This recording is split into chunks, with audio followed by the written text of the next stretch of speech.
Hi అండి, welcome to Shilpa Mohan recipes. ఇంట్లో పిల్లలు చాలా ఇష్టంగా తినే స్నాక్ ఏదైనా చేసి పెట్టాలి అంటే ఈ స్నాక్ చేసి పెట్టేసేయచ్చు అండి. ఇప్పుడు ఈ స్నాక్ ఎలా ప్రిపేర్ చేయాలో చూద్దాం. ముందుగా స్టవ్ వెలిగించుకుని ఒక పెనం పెట్టుకొని ఇందులో 3 టేబుల్ స్పూన్లు పల్లీలు వేసుకొని ఇలా మంచిగా వేయించుకోవాలి. చూడండి, ఇలా వేగితే సరిపోతుంది. ఇప్పుడు స్టవ్ ఆపుకొని వీటిని చల్లారబెట్టుకుందాము. ఇవి చల్లారయ్యేలోపు ఇప్పుడు ఒక మిక్సీ జార్ తీసుకొని ఇందులో కొద్దిగా కొత్తిమీర నీట్గా కడిగేసుకొని ఇలా కాడలతో సహా వేసుకోవాలి. ఇందులో ఒక 4 వెల్లుల్లి అండి పైన పొట్టు తీసుకొని వేసుకోవాలి. అలాగే కొద్దిగా అల్లం ముక్క పైన చెక్క అంతా తీసుకొని ఇలా చిన్న చిన్న ముక్కలు కట్ చేసుకొని వేసుకోవాలి. కారం తగినన్ని పచ్చిమిరపకాయలు కట్ చేసుకొని వేసుకోవాలి. మనం చల్లార పెట్టుకున్నాం కదండి పల్లీలు, అవి కూడా ఇందులో వేసేసుకోవాలి. ఇందులో వాటర్ వేయకుండా మనము మిక్సీ పట్టుకోవాలండి. కాస్త బరగ్గా మిక్సీ పట్టుకుంటే చాలు, మరి మెత్తగా మిక్సీ పట్టద్దు. చూడండి, ఇలా బరగ్గా మిక్సీ పట్టుకుంటే సరిపోతుందండి. కాస్త పప్పులు కనిపించేలాగా ఇలా మిక్సీ పట్టుకోవాలి. ఇప్పుడు దీన్ని ఒక బౌల్లోకి తీసేసుకుందాము. ఒక ఆలు తీసుకొని పైనంతా చెక్కు తీసేసుకోవాలండి. తర్వాత ఇలా తురుముకోవాలి. కొబ్బరి తురుము ఉంటుంది కదా, దాంతో తురుముకున్న తర్వాత నీళ్ళల్లో వేసుకుని నీట్గా కడిగేసుకోవాలండి. ఒక 2-3 సార్లు శుభ్రంగా కడుక్కున్న తర్వాత నీళ్ళంతా గట్టిగా పిండుకొని ఇందులో వేసుకోవాలి. ఇది పచ్చి ఆలు అండి, ఉడికించింది కాదు. ఇప్పుడు ఇందులో కొద్దిగా జీలకర్ర వేసుకోవాలి. అలాగే ఒక చిటికెడు పసుపు వేసుకొని కొద్దిగా కారం వేసుకోవాలండి. మనం ఆల్రెడీ పచ్చిమిరపకాయలు వేసాం కాబట్టి కారం అనేది చూసుకొని వేసుకోవాలి. అలాగే ఇందులో సన్నగా కట్ చేసుకున్న ఉల్లిపాయ ముక్కలు వేసుకోవాలి. ఇలా చిన్న చిన్న ముక్కలు కట్ చేసుకొని వేసుకోవాలి. అలాగే ఇందులో బియ్య పిండి వేసుకోవాలండి. మీరు ఇంట్లో ఆడిచిన పిండి అయినా పర్వాలేదు, లేకపోతే షాప్లో కొన్న బియ్య పిండి అయినా కూడా తీసుకోవచ్చండి.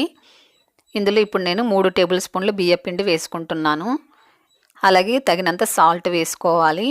ఇప్పుడు చేత్తో ఇదంతా బాగా మిక్స్ చేసుకోవాలండి. వాటర్ అంతా ఏం వేయకుండా ఫస్ట్ ఇలా బాగా కలుపుకోవాలి. ఇందులో బియ్యపిండి వేసాం కదండి, మొత్తం బియ్యపిండి కాకుండా కొద్దిగా బియ్యపిండి కొద్దిగా మైదా కూడా వేసుకోవచ్చండి మీకు నచ్చినట్లయితే. చూడండి, ఇప్పుడు కాస్త పొడిగా ఉంది కదా ఇది. ఇప్పుడు ఇందులో మరొక టేబుల్ స్పూన్ బియ్యపిండి యాడ్ చేసుకొని ఇదంతా బాగా కలుపుకోవాలి. ఇది కాస్త ముద్దగా వచ్చేంత వరకు కాస్త పిండి వేసుకుంటూ కలుపుకోవాలండి, మరి ఎక్కువ వేయకూడదు. ఇప్పుడు ఇందులో కొద్దిగా వాటర్ చల్లుకుంటూ ఇది పిండి ముద్దలా కలుపుకోవాలి.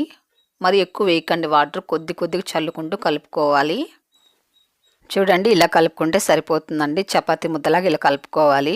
మరి ఎక్కువ లూజ్గా ఉండకూడదు, అలాగని ఎక్కువ టైట్గా ఉండకూడదు. ఇలాగుంటే సరిపోతుందండి. ఇప్పుడు చేయి నీట్గా కడుక్కొని కొద్దిగా ఆయిల్ అప్లై చేసుకోవాలి. కొద్దిగా పిండి తీసుకోవాలి. ఇది రౌండ్ షేప్లో ఇలా రౌండ్గా చేసుకున్న తర్వాత ఇప్పుడు అరచేతిలో పెట్టుకొని ఇది బుల్లెట్ షేప్లో ఇలా రోల్ లాగా చేసుకోవాలండి. సిలిండర్ షేప్లో ఇలా చేసుకోవాలి. మరి ఎక్కువగా లావుగా ఉండకూడదు, ఇలాగుంటే సరిపోతుంది. మిగతా అన్నీ కూడా ఇలాగే చేసుకొని తీసుకోవాలి. ఇప్పుడు స్టవ్ వెలిగించుకొని ఆయిల్ పెట్టుకొని వేడి చేసుకోవాలండి. ఆయిల్ వేడెక్కిన తర్వాత మీడియం ఫ్లేమ్లో ఉంచుకొని వీటిని ఒక్కొక్కటి వేసుకోవాలి. మీకు నచ్చినట్లయితే రౌండ్ షేప్లో కూడా చేసుకోవచ్చండి, లేకపోతే వడ షేప్లో కూడా చేసుకోవచ్చు. వేయించేటప్పుడు మీరు లో టు మీడియం ఫ్లేమ్లో ఉంచుకొని వేయించుకోవాలండి. అప్పుడే లోపలంతా కూడా చక్కగా ఆలు అంతా ఉడుకుతుంది. హై ఫ్లేమ్లో అస్సలు పెట్టకండి. హై ఫ్లేమ్లో పెట్టారనుకోండి పైన అంతా మాడిపోతుంది, లోపల కాస్త పచ్చిగా ఉంటుందండి. కాబట్టి మీడియం ఫ్లేమ్లో ఉంచుకొని వీటిని ఫ్రై చేసుకోండి. చూడండి, మంచిగా ఫ్రై అయిపోయాయి. అసలు ఆయిల్ కూడా పీల్చుకోదండి, చాలా తక్కువ ఆయిల్ పీల్చుకుంటుంది. మామూలుగా మనము ఆయిల్ ఐటమ్స్ చేస్తే టిష్యూ పేపర్ పైన వేస్తాం కదండి, కానీ ఇవి చేస్తే టిష్యూ పేపర్ పైన కూడా వేయాల్సిన అవసరం ఉండదండి. డైరెక్ట్గా మనము ప్లేట్లోకి తీసేసుకోవచ్చు. అంత తక్కువ ఆయిల్ పీల్చుకుంటుందండి. చూడండి, లోపలంతా సాఫ్ట్గా పైనంతా క్రిస్పీగా ఎంత బాగున్నాయో.